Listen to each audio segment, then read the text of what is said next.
We have a very short time before the delegation will need to leave for the airport.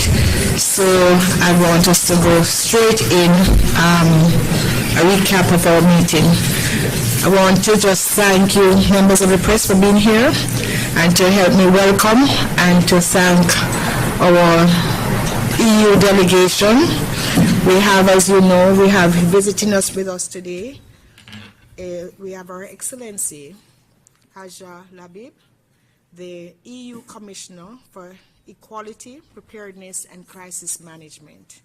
And of course, we also have with us Ambassador Ascolo, Ambassador of the EU, of the European Union here in Jamaica. And Ambassador Celie Monteith is joining us, our Permanent Secretary at the Ministry of Foreign Affairs and Foreign Trade. And we just had a short but comprehensive opportunity on behalf of the Prime Minister and the Minister of Foreign Affairs and Foreign Trade to thank the EU delegation for the amazing work that they have been doing in supporting Jamaica.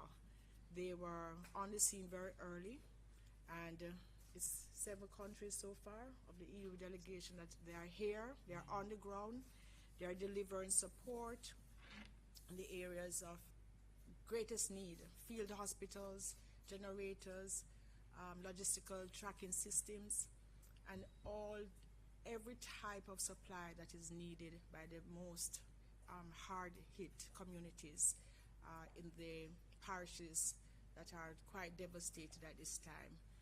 We expect to move from rescue and relief to rebuilding, and the partnership will continue throughout this process. We're very grateful to have the Commissioner here, and we'll ask Commissioner to say a few words of the continued partnership with the European Union. Thank you very much, Minister Audrey Marks. It's a real pleasure and an honor to be with you, and I would like to start by expressing my deepest solidarity and sympathy with the people of Jamaica and with our neighbors also in Cuba, Haiti, Dominican Republic and the Bahamas, whose lives were torn apart by Hurricane Melissa. My heart goes out to all those who lost their loved ones, to the injured, and to everyone who lost homes and livelihoods. In just a few hours, Melissa destroyed what many built over a lifetime. And I'm thankful that I was given an opportunity to witness the destruction caused by the worst hurricane in history. I'm still very, very much impressed by what I saw. It was truly heartbreaking.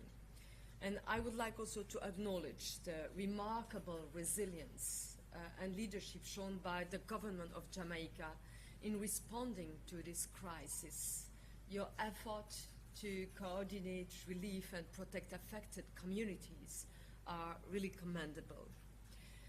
This disaster did not destroy your courage or your determination to rebuild, and the European Union stands with you in this dark hour. And we will stay with you through our long-standing commitment to the region. From the very, very start, the European Union has closely monitored Hurricane Melissa, and we continue to mobilize support using all our response tools, from our Union Civil Protection Mechanism and Relief EU, our humanitarian emergency funding and capacities, to ongoing projects through our humanitarian partners. So far, 6 member states, France, Luxembourg, Spain, Belgium, Germany and the Netherlands, have stepped up with concrete offers of assistance through the Union Civil Protection Mechanism following Jamaica's request for assistance.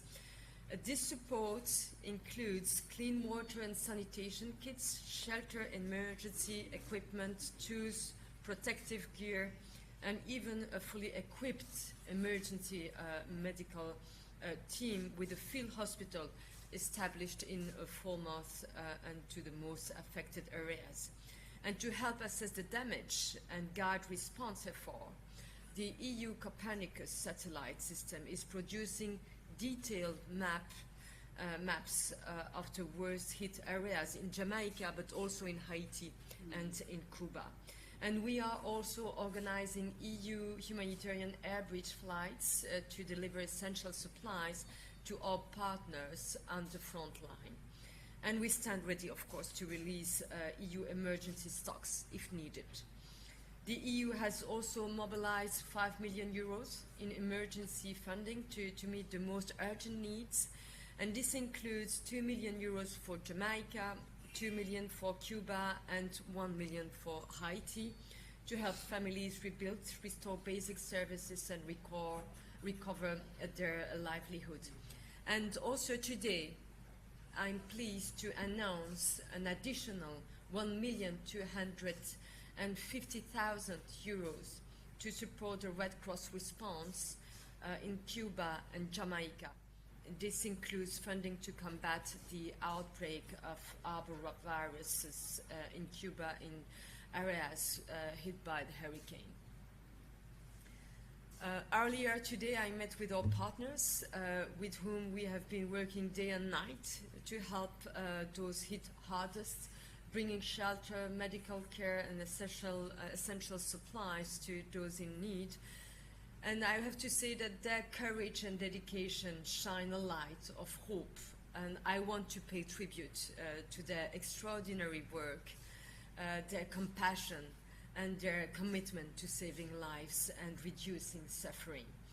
We have stayed in constant contact with our EU delegations in Barbados also, Jamaica, Haiti, and Cuba, along with our EU ECHO colleagues in the fields and national authorities to support preparedness and early action.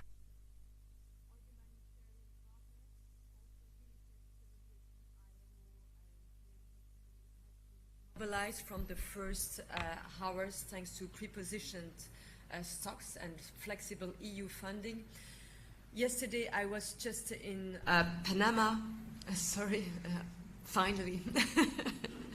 Yesterday I was, in Panama visiting our logistics hub from which we dispatched blankets, kitchen sets, but also shelter materials and emergency toolkits. So far, 64 tons have already been distributed. Of course, the situation is very complex. Many areas are still hard to reach, but our partners are doing their best to deliver aid fast, like water, food, shelter, and basic services for those who lost everything. To conclude, I have to say that this is European solidarity at its best. Friends standing together when it matters most.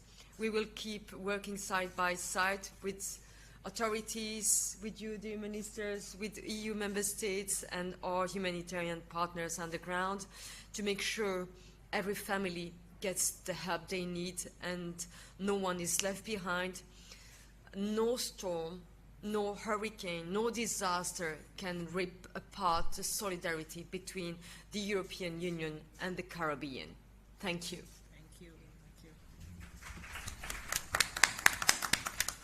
Thank you. Thank you, Commissioner Lahbib. I want to also say that because of the time constraints, we only will have time for two questions. None right away. Good comprehensive report. So we can say thank you very much for coming. And let me just specially thank you, Commissioner.